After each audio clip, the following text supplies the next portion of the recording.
देखो देखो, इन्हें जरा भी शर्म नहीं आती। इतनी उम्र हो गई पर आज तक अक्ल नहीं आई।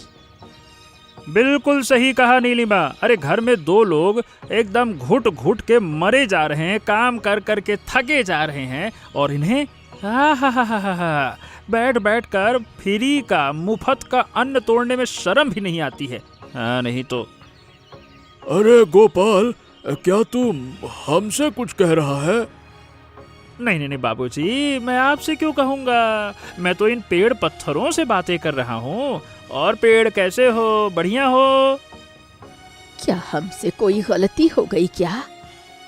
ऊपर से पूछने में शर्म नहीं आती। साफ साफ कह रही हूँ कि इस घर में रहना है तो खटना पड़ेगा, काम करना पड़ेगा। ऐसा नहीं चलेगा कि रोज आपका बेटा बाहर जाकर खून पसीना बहाकर पैसे कमा लाए और मैं दिन रात घर गृहस्थी में खट खट कर मर जाऊं। अरे लेकिन बहू, हमने पूरी जिंदगी इतनी तकलीफें उठाकर तुम लोगों को पाल पोस कर बड़ा किया है। हमारी भी तो थोड़ा ख्याल रखो ना। हम तो दिन ब दिन और बीमार होते जा रहे हैं। जी छोड़िए, आपको देखकर तो कहीं से नहीं लगता कि आप बीमार हो रहे हैं। देखकर तो यही लगता है कि बड़े मजे में दिन कट रहे हैं आपके। हाँ नहीं तो। अरे तुम लोगों के पास हमारे लिए वक्त ही कहाँ है। ध्यान से देखते तो समझते कि हम कितने सुख में हैं। देखिए, मैं एक बात साफ साफ कह देती हूँ, अगर इस घर में रहना है तो हमारी बातें माननी होंगी। बूढ़े हो रहे हैं, ये बहाना अब नहीं चलेगा। जो कह रही हूँ वैसा ही करना होगा, और अगर नहीं रह सकते तो घर से निकल जाइए। ये बात बिल्कुल साफ है। हाँ, तुम्हारी बहू ने बिल्कुल सही कहा। अगर पटरी बैठती है तो रहिए, नहीं तो रास्ता ना पिए। और हाँ, आज से साफ शब्दों में कह रहा हूँ, काम नहीं करोगे तो खाना नहीं मिलेगा। ये बात याद रखना। निकल रहा हूँ मैं अब। मेरे पास आप लोगों के साथ ये बक करने का समय नहीं है।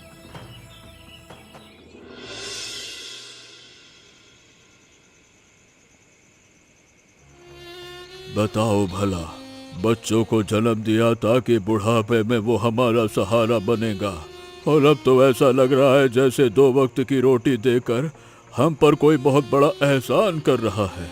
देख रही हो, तुम्हारा ही बेटा है। अरे हमारा है मतलब तुम्हारा क्या। और अब तो तुम्हारा बेटा कह ही गया है कि वो आगे से ये एहसान भी नहीं करेगा। अब काम करना पड़ेगा तभी खाना मिलेगा। क्या ऐसी कुत्ते बिल्ली जैसी जिंदगी जीने के लिए हमने बेटे को जन्म दिया था? कितने अरमानों से बेटे की शादी करके बहू घर लाए थे, वही बहू आज हमारे साथ ऐसा बर्ताव कर रही है। छी छी। अब दुख करने से क्या फायदा भाग्यवान। हमारे पास कहीं और जाने का रास्ता या उपाय बचा है क्या? मेरा दिल बहुत दुख रहा है। सुबह सुबह उनके मुंह से जो बातें सुनी, उन्हें सुनकर एक बार भी ऐसा नहीं लगा कि वो हमारा ही खून है, हमारा ही बेटा है। आजकल तो हर घर की यही कहानी है। हमारे घर में कोई नई बात थोड़ी न है। घर का काम तो करना ही पड़ेगा। अब तुम सोच लो कि तुम क्या काम करोगे, मैं भी सोच लेती हूँ कि मुझे क्या करना है। पूरी जिंदगी जो काम कभी नहीं किया वो इस बुढ़ापे में आकर करना पड़ेगा। ऊपर वाले ने हमारी किस्मत में इतना दुख लिखा था, ये हमें क्या पता था। हमें तो मौत भी नहीं आती। बिल्कुल सच कहा। मैं तो यही सोच रही हूँ कि ये बातें सुनने से पहले ही ऊपर वाले ने हमें अपने पास क्यों नहीं बुला लिया। तुम बर्तन मांज लेना और घर आंगन में झाड़ू लगा दूंगा मैं। जब किस्मत में यही लिखा है तो यही करना पड़ेगा। अरे तकदीर के लिखे को भला कौन टाल सकता है। हमारी पूरी जिंदगी दुखों में ही बीती। सोचा था बुढ़ापे में थोड़ा सुख मिलेगा, पर वो भी नसीब में नहीं था। अरे बस करो भाग्यवान, अब और मत रो। चुप हो जाओ, चुप हो जाओ। अगर उन्होंने हमारी ये बातें सुन ली तो बात और बढ़ जाएगी, फालतू में हंगामा और होगा।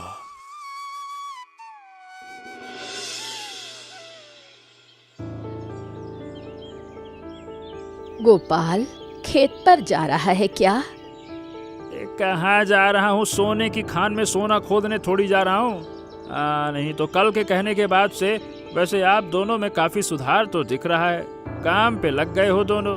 एक बर्तन मांज रहा है और दूसरा घर में झाड़ू लगा रहा है। अच्छा है, ऐसे ही काम करते हुए दिखना, बैठे ना दिखना। बेटा, मुझे तुझसे कुछ बात करनी थी। हाँ, मुझे भी एक बात कहनी थी। अरे क्या बात है? सुनो जरा, बताओ। मेरा मन न जाने क्यों कुछ अनहोनी की आशंका जता रहा है। मन में हुक सी उठ रही है।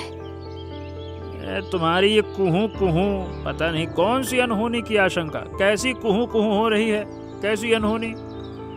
यही समझ ले कि मुझे भी किसी बड़े खतरे का आभास हो रहा है बेटा।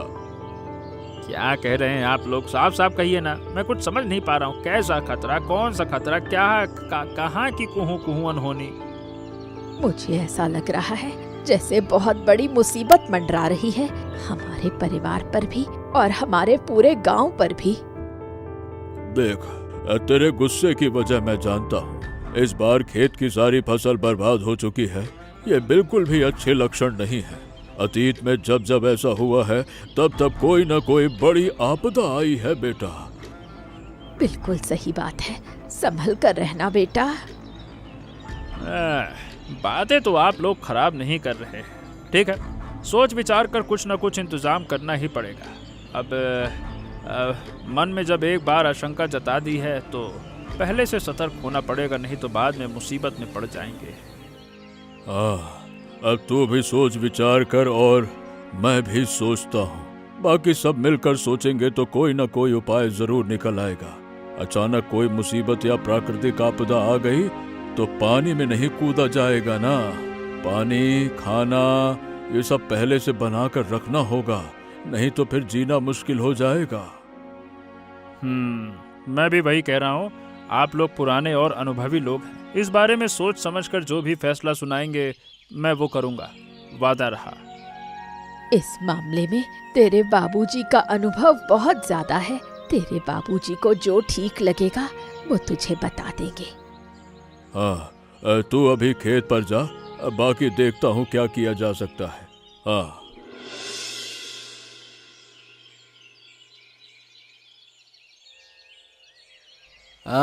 क्यों रे गोपाला, ऐसे बुद्धुओं की तरह क्यों बैठा है?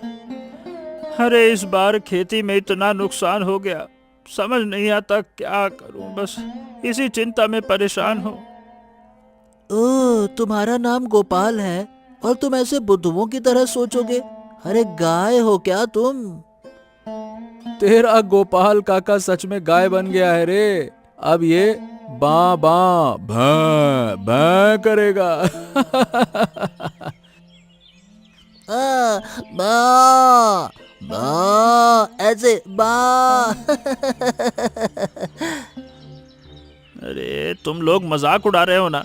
देख लेना, गांव पर बहुत बड़ी मुसीबत आने वाली है।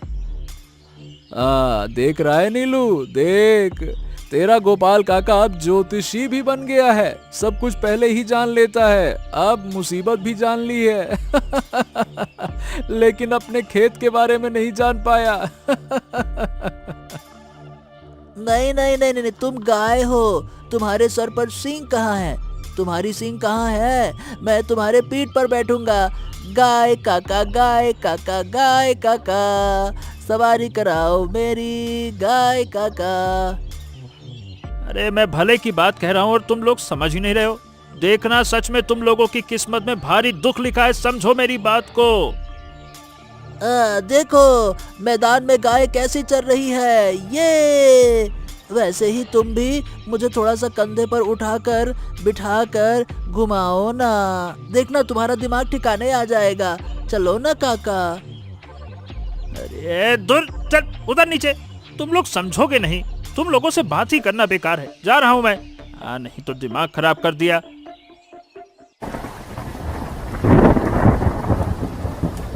हाय हाय, जिस अनर्थ का डर कल लग रहा था वही हुआ। देखा गोपाल, मैंने कहा था ना कि कोई भयानक मुसीबत मंडरा रही है। अब क्या होगा बाबूजी? अब तो हमें सारे मनमुटाव और शिकवे भुलाकर एक साथ रहना होगा। बहू, मैंने तुम लोगों से कोई शिकवा शिकायत नहीं रखी थी। मैंने तो बस अंदाजा लगाया था और बहुत जल्द कोई भयानक मुसीबत आने वाली है और देखो आ गई। अरे पर इतनी जल्दी इतनी जोरदार बारिश आएगी ये तो मैंने सपने में भी नहीं सोचा था। हाँ, कल शाम तक तो आसमान बिल्कुल साफ था। अचानक आधी रात से न जाने क्या आफत शुरू हुई है कि कुछ समझ ही नहीं आ रहा। चारों तरफ पानी भर गया है। अब तो लगता है बाढ़ आ जाएगी नीलिमा। वो देखो, हमारे उस कमरे की तरफ देखो, हालत बहुत खराब है। सच में वो हिस्सा तो लगभग ढहने वाला है। तुम में से कोई भी उस रसोई घर की तरफ मत जाना। जल्दी से रसोई का सारा सामान निकाल कर बाहर ले आओ, क्योंकि वो दीवार अभी की अभी गिरती हुई दिखाई दे रही। देखो वहां से टेढ़ी हो रही है, जल्दी करो। अगर हमारा रसोई घर ही टूट गया बाबूजी, तो हम खाना कहाँ बनाएंगे? सच तो है, अगर खाना ही नहीं बनेगा तो खाएंगे क्या? सब कुछ सूखा रहता तो 2 मुट्ठी चावल उबालकर खा भी लेते, लेकिन अगर वो भी भीग गए तो सब बर्बाद हो जाएगा। हम तो भूखे ही मर जाएंगे। अरे अरे, अब तुम लोग इतने घबरा क्यों रहे हो? मैं कुछ सोच रहा हूँ, पर उससे पहले जो काम सामने है उसे ध्यान से करो, अच्छे से करो। हाँ, मुझे लगता है बाबूजी बिल्कुल सही कह रहे हैं। पहले हमें रसोई का सामान बाहर निकालना होगा, खाना पीना बहुत जरूरी है। ओ बाप रे, इतनी तेजी से आंधी तूफान भी शुरू हो गया। अब तो लग रहा है घर के छप्पर ही उड़ जाएंगे। सुनो, चाहे मुसीबत हो या सुख, हम सबको एक साथ मिलकर रहना होगा। कोई किसी से झगड़ा नहीं करेगा, कोई किसी से बहस नहीं करेगा। सब एक साथ रहेंगे और एक ही बुद्धि से चलेंगे तो हम निश्चित ही इस मुसीबत से बाहर निकल आएंगे। खुद पर भरोसा रखो, भरोसा। हाँ, बाबूजी ने बिल्कुल ठीक कहा है। हम जाकर रसोई का सामान फटाफट बाहर ले आते हैं। तब तक आप लोग इधर का संभालिए बाबूजी, ठीक है? हाँ चलो, आओ आओ नीलिमा।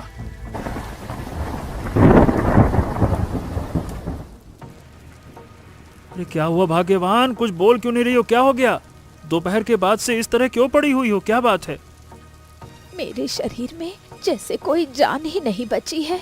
बहुत तेज बुखार हो रहा है और बहुत ठंड लग रही है। अरे भाई, माँ देखो ना, तुम्हारी बहू को क्या हो गया है? बहुत तेज बुखार है, बहुत तकलीफ हो रही है मुझे। नहीं नहीं नहीं नहीं, यहाँ तो घर बार सब टूट चुका है। खाना पीना कैसे होगा, कुछ समझ नहीं आ रहा। इसकी अब तबीयत भी खराब है, ये खाना यहाँ नहीं बना पाएगी। पर अगर हम इसे कुछ खिला पिला पाते तो कुछ ठीक हो जाती। कल रात को आखिरी बार खाया था, शायद इसीलिए शरीर और ज्यादा कमजोर हो गया है। पर ये सब अचानक कैसे हो गया बाबूजी? बाबूजी, माँ जी, मैंने आप लोगों का बहुत अपमान किया है, मुझे माफ कर दीजिए। उन सब बातों के बारे में हम अब कुछ नहीं सोच रहे बहू। इस आंधी तूफान में हमारा घर बार अचानक इस तरह टूट गया है और हम जिस मुसीबत में पड़े हैं उसमें तुम्हें कहाँ रखें, बस यही हमारी चिंता है। मैं क्या करूं, अब आप ही बताइए बाबूजी। आप लोग जो कहेंगे मैं वही करने को तैयार हूँ। तुम लोग पहले घर बार संभालो, मुझे बाद में देखना। घर बार ही खत्म हो गया तो सब कुछ खत्म हो जाएगा। मैं तो 2 दिन बाद खुद ही ठीक हो जाऊंगी। अरे उल्टी पुल्टी बातें मत करो नीलिमा। पहले इंसान की जान है, घर बार बाद में। जान है तो जहान है, समझो। तुम बिल्कुल चिंता मत करो बहू, तुम बिल्कुल ठीक हो जाओगी। हम तुम्हें ठीक कर देंगे। बस हिम्मत रखो, हिम्मत रखने से ही सब होगा। और गोपाल, तू बिल्कुल हौसला मत हारना। मैंने तब भी कहा था ना, मुसीबत चाहे जो भी आए हम सब मिलकर साथ में लड़ेंगे। तू बहू के पास रह, मैं देखता हूं कि घर का क्या करना है, ठीक है?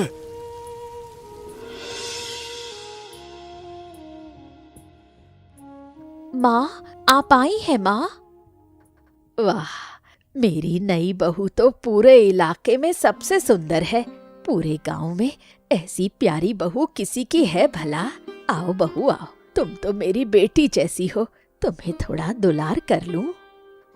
मुझे भी यहाँ आकर बहुत अच्छा लग रहा है माँ जी। इस घर को तुम अपना ही घर समझना, समझी? आज से ये घर तुम्हारा अपना घर है।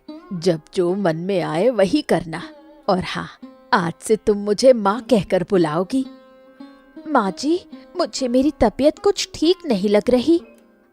वो तो होगा ही, इतनी दूर से इतना लंबा सफर तय करके आई हो। तुम्हें कोई चिंता करने की जरूरत नहीं, मैं तुम्हारा पूरा ख्याल रखूंगी। आज से मैं तुम्हारी माँ हूँ। आप बिल्कुल मेरी सगी माँ की तरह बात करती हैं। सब माएं माँ जैसी ही बात करती हैं बेटा। क्या मैं कोई पराई हूँ? तुम्हें अभी कोई काम करने की जरूरत नहीं, तुम बस आराम करो। देखना 2 दिन में बिल्कुल ठीक हो जाओगी। अरे गोपाल, गोपाल जरा इधर सुन तो था। तुझसे कुछ बात करनी, इधर आ, इधर आ। क्या हुआ बाबूजी? तू कहाँ जा रहा था? अभी बारिश थोड़ा कम है, इसीलिए मैं बांसों की कोठी यानी कि बांसों के झुरमुट की तरफ जा रहा था। देखने जा रहा था कि अगर कुछ बांस काट कर ला सकूं तो घर की थोड़ा मरम्मत कर दूं। सुन, मुझे एक तरकीब सूझी है। तरकीब? कैसी तरकीब बाबूजी? उस तरफ बांस के झुरमुट में बहुत मोटे मोटे बांस हैं। अब से हम उन बांसों के अंदर खाना बनाएंगे। क्या? बांस के अंदर? ये कैसी बात हुई बाबूजी? हम बांसों को ऊंचाई पर बांधेंगे जहां बाढ़ का पानी ना पहुंच सके, और उन बांसों को खोखले हिस्से के अंदर खाना बनाएंगे, समझा? सामान भी उसी के अंदर रखेंगे और वो भीग कर बर्बाद नहीं होगा। वाह बाबूजी वाह, क्या बहुत बढ़िया तरकीब निकाली आपने। बहुत बहुत बहुत उम्दा उम्दा। हाँ, यही करेंगे। तू बांस लेकर आ, मैं बाकी का काम शुरू करता हूँ। सच में बाबूजी, आपकी ये तरकीब सुनकर तो मेरा मन खुश हो गया। अब ऐसा लग रहा है जैसे कोई रास्ता मिल गया हो, कोई उम्मीद की किरण। हाँ, अब तुम्हारी बहुत जल्दी ठीक हो जाएगी। मैं अभी जाता हूँ। हाँ हाँ, वो ठीक हो जाएगी, पर उससे पहले मानसिक तनाव से जो गुजरे है ना, थोड़ा आराम करेगी तो जल्दी ठीक हो जाएगी। वैसे भी तेरी माँ है ना, वो हर पल उसका ख्याल रख रही है। लेकिन हम मर्द अगर इस तरफ ध्यान नहीं देंगे तो घर बार सब बह जाएगा ना। बाबूजी, आपने बिल्कुल सही कहा। मैं अभी जाता हूँ और ज्यादा से ज्यादा बांस काट कर ले आता हूँ। हाँ। ओ गोपाल, जरा उस तरफ से पकड़ पकड़, खींच। हाँ हाँ, उस तरफ थोड़ा और ऊंचा करके बांधना होगा, अच्छे से कड़क बांध। हाँ। बाबूजी, मुझे तो लगता है कि इतनी ऊंचाई काफी है ना? अरे नहीं नहीं नहीं, तुझे नहीं पता, अगर और ज्यादा बारिश हुई तो पानी बहुत ऊपर तक आ जाएगा। चल ऊपर कर। अरे पानी इतनी ऊपर तक आ गया तो तब तो हमारा पूरा घर ही डूब जाएगा बाबूजी। हाँ, और वैसी स्थिति में हम इसी बांस के मचान के ऊपर रहेंगे और इस बांस के अंदर ही खाना बनाएंगे। हाँ, ये बात तो आपने बिल्कुल सही कही है। और उठाऊं क्या? हाँ, तो फिर जो कह रहा हूँ करना। उठा उठा, थोड़ा और ऊंचा कर, ऊंचा करके बांध उसको। हाँ, बांध दिया बाबूजी। अब हाँ, ये लीजिए। हाँ, अब बताइए इसके बाद क्या करना है? हाँ सुन, जो सबसे मोटा वाला बांस है ना, उसे अंदर से पूरा खोखला करके साफ कर दे। उसी के अंदर खाना पकेगा। हाँ ठीक है बाबूजी। हमें इसे बहुत मजबूती से बांधना होगा, क्योंकि ये बात याद रखना, अगर बारिश बढ़ी और घर बार ढह गया तो हम इसी के ऊपर रहेंगे और इसी के ऊपर खाएंगे पिएंगे, नीचे पैर भी नहीं रखेंगे। हाँ ठीक है बाबूजी, आप बिल्कुल चिंता मत कीजिए। मैं इसे उसी तरह मजबूत बना रहा हूँ। आप बस मुझे बताते जाइए, मैं सब कर दूंगा। हाँ। अरे, यहाँ तो बाप बेटा मिलकर लगे हुए हैं। ये क्या कर रहे हो भाई? इतना बड़ा बांस का घर क्यों बना रहे हो? अरे, बाढ़ से बचने का इंतजाम कर रहे हैं रे रतन। बुढ़ापे में लोगों के दिमाग में न जाने कैसे कैसे अजीब अजीब से ख्याल आते हैं। वाह, क्या बात है। देखो रतन, फालतू में ज्यादा बकवास मत करो, समझे? अरे बाप रे बाप, उल्टा मुझे आंखें दिखाई जा रही है। बूढ़े का बेटा तो ऐसा ही होगा ना, वो भी आधा सठियाया हुआ ही होगा। ए रतन, ज्यादा मजाक मत उड़ा। पूरे गांव पर मुसीबत मंडरा रही है और तू भी इससे बच नहीं पाएगा। हाँ, तुम लोग पिछले कई दिनों से मुसीबत मुसीबत मुसीबत चिल्लाए जा रहे हो। कैसी मुसीबत, जरा मैं भी तो सुनूं। क्यों, तेरी आंखें नहीं है क्या? पूरा गांव बाढ़ के पानी में बह रहा है और तुझे दिखाई नहीं दे रहा कि कैसी मुसीबत? और कौन सी मुसीबत चाहिए? जब पानी तेरे सर से ऊपर चला जाएगा तब तू उसे मुसीबत समझेगा। ये लो, बाढ़ तो हर साल आती है, इसमें कौन सी नई बात है? तो क्या हर साल तुम जैसे लोग बांस का मचान बनाकर नौटंकी करते हैं क्या? अरे अगर तुझमें जरा भी अकल होती तो तू समझ पाता कि बाकी सालों के मुकाबले इस साल की बाढ़ कहीं ज्यादा भयानक है। क्या कहा? मुझ में अकल नहीं है? ठीक है, मैं तुम लोगों को मजा चखाता हूं। तुम्हें जो बनाना है बनाओ, मैं भी देखता हूं कि क्या कर सकता हूं। हाँ, नहीं तो। क्यों बूढ़े, क्या कर रहे हो? तुम्हारा बांस का महल तैयार हो गया? बाप रे बाप, ये तो बिल्कुल किला बना डाला है। क्या बात है, तू यहाँ फिर से क्यों आ गया? अपने अपमान का बदला लेने आया हूं। मतलब ये क्या बकवास कर रहा है तू? तुम शायद भूल गए थे कि मैं इस गांव का चौधरी हूं, चौधरी। अरे ऐसे चौधरी मुखिया होने से तो अच्छा है कि इंसान मुखिया ही ना बने। क्या कहा? अरे बुढ़ापे में तुम्हारी जबान कुछ ज्यादा ही कैंची की तरह चलने लगी। ऐसा क्यों किया? मेरी तबीयत बहुत ज्यादा बिगड़ रही है। तिल तिल कर मरोगे तुम लोग, और मैं दूर बैठकर तमाशा देखूंगा और मजा लूंगा। मैं तो चला।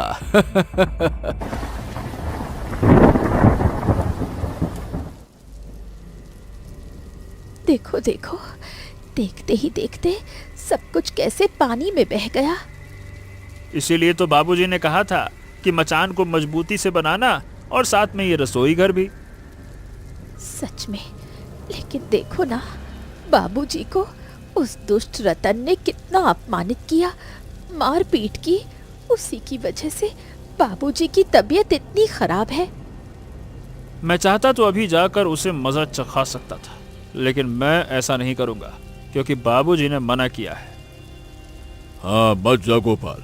अरे उसके पापों की सजा मिलने का वक्त आ गया है, ये मैं साफ साफ देख पा रहा हूँ। पाप किसी को नहीं छोड़ता। हमारी बहू ने कभी किसी का बुरा नहीं चाहा, इसलिए देखो वो बीमार होकर भी कितनी जल्दी भली चंगी हो गई। बाबूजी भी बहुत जल्दी ठीक हो जाएंगे, लेकिन बाबूजी की ऐसी हालत करने के लिए जो जिम्मेदार है ना, उसका कभी भला नहीं होगा, कभी भला नहीं। ये मेरी बद्दुआ है। हम उसे कभी माफ नहीं करेंगे। वो हमारे पैरों में आकर गिर भी जाए तब भी नहीं। कम से कम मैं तो उसे कभी माफ नहीं कर पाऊंगी, ये बात मैं साफ साफ कह देती हूँ। अब बहुत हुई बातें, अब जरा देखो बहू, हमने उस नए बांस के अंदर जो चावल पकने के लिए रखे थे, उनका क्या हाल है? आहा, वाह, चावलों की इतनी सौंधी और बढ़िया खुशबू आ रही है कि पेट की भूख दुगनी हो गई है। मैंने कहा था ना, देखना ऐसा खाना खाओगे तो शरीर कभी बीमार नहीं पड़ेगा। इतना स्वादिष्ट खाना बना है कि अब से अगर बाढ़ का पानी सूख भी गया तब भी हम बांस के अंदर ही खाना बनाकर खाएंगे, चाहे कोई कुछ भी कहे। हाँ, कोई कुछ भी कहे, हमें क्या फर्क पड़ता है। अब जल्दी से खाना परोसो, हम सबको बहुत तेज भूख लगी है। हाँ, अभी देती हूँ, ये लीजिए। आहा, खाना खाकर तृप्ति हो गई, मन भर गया, अपना घर टूट गया, चारों तरफ पानी भर गया, पर ये खाना खाते ही वो सारा दुख मैं बिल्कुल भूल गई। देखना कुछ ही दिनों में सब ठीक हो जाएगा। बारिश थमेगी और हम फिर से सुख का मुंह देख पाएंगे। हाँ, चलो खाओ। ओ भाई, ओ भाई कोई बचाओ, मैं अपनी पत्नी और बच्चों के साथ बहे जा रहा हूँ, कोई बचाओ। हाँ, अब समझ में आ रहा है रतन, मैंने तुझसे कितनी बार कहा था कि बड़ी मुसीबत आ रही है, पर तूने मेरी एक ना सुनी। हमसे बहुत बड़ी गलती हो गई चौधरी साहब, गलती हो गई हमसे। हमसे बहुत बड़ी गलती हो गई है, इन्हें जो सजा देनी हो दे दो। तो अच्छा नहीं लगेगा? तो तुम लोग हमें यहाँ नहीं रहने दोगे क्या? हम ऐसे ही मर जाएंगे क्या?